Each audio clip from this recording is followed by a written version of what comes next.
Welcome back. So, a National Marine Week in South Africa kicks off tomorrow. And we're going to do a quick preview with our reporter Lerato Fekisi in Gqeberha about what we can expect. So, just taking a look now at the role of bunkering in unlocking the maritime sector in South Africa. This will be in the spotlight at the bunkering conference that starts in Gqeberha today. Now, the conference is hosted by the Maritime Business Chamber, and the theme is debunking the myth and unpacking the role of bunkering in advancing South Africa's maritime agenda.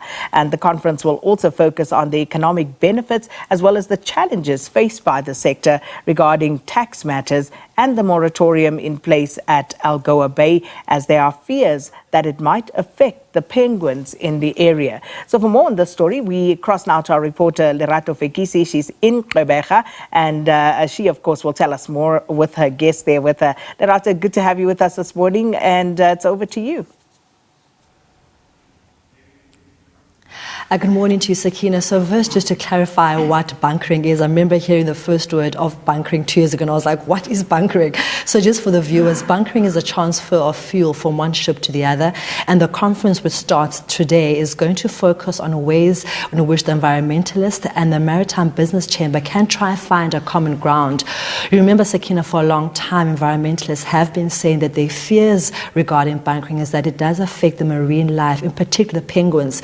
They've been two oil spills in 2016 and 2019, and environmentalists now are saying the important thing is to make sure that they are able to find a common ground with the Marine Business Chamber to make sure that as we unlock the potential of this beautiful marine life, we don't destroy this potential through things such as bunkering. But someone who's very much aware of what bunkering is and is also here as one of the speakers at this conference is the chairman of the Maritime Business Chamber, Mr. Unathi Sonti. Unathi was speaking earlier on about the importance of this conference in trying really to get rid of all the myths surrounding bunkering. Like you said earlier on, there are obviously issues and fears with environmentalists saying that it can destroy the marine life, but you're here to try to demystify those myths and try to bring more clarity about the importance of unlocking the economic potential of the marine life through bunkering. Yes, thank you, Lerato. Look, in terms of what bunkering, has been established for within the country. And I think we continue as well engaging with the environmentalists and all, stakeholders that are impacted or affected by the activities of bunkering. And what has been very key is there's been a number of studies that have been done, and there are current studies right now which talks to like the issues of noise pollution and everything else that relates to that. But the main right now outside of those fears would be how do we then retain and make sure that this economic activity continues, amongst everything else that we see that is currently happening with the issues that we have right now that relates also to what has happened with SARS detaining vessels within Algoa Bay. Another issue that we're going to focus on this morning is the issue of the economic potential bunkering has for the Eastern Cape.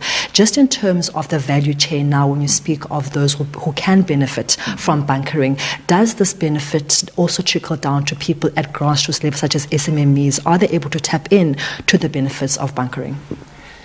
Yes.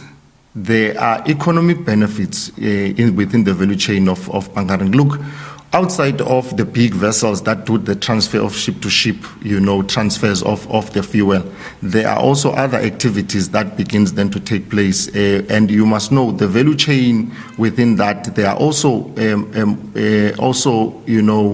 external sectors that gets to benefit. When we look at bunkering, we must not only see what is there out there in the ocean. There are also boats that begin to bring things to the vessels. There's tourism, there's local transportation, there's hotels. Everything that gets to be done there, there's people that service those vessels, and there are people who go out as well to purchase certain things from the local economy. So the way it was set up to be able to benefit, the local SMMEs as well. And this is why the Maritime Business Chamber has been trying to engage and say this is an economic activity that can attract as well small businesses that have never seen the ocean before.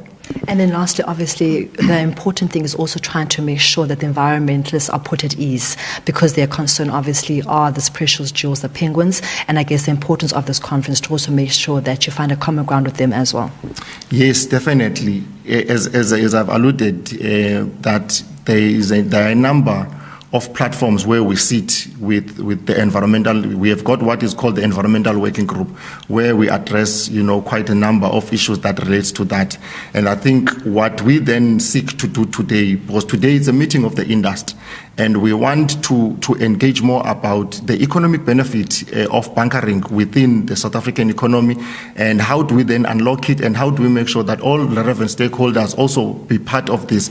And lastly, what we want to also engage around the challenges that are faced by the bunkering industry itself, so that we are able then to go out as a unified voice to say we can be able to address a number of issues, and those that relates, to also the issues that you've alluded to, that talks to the environmental concerns.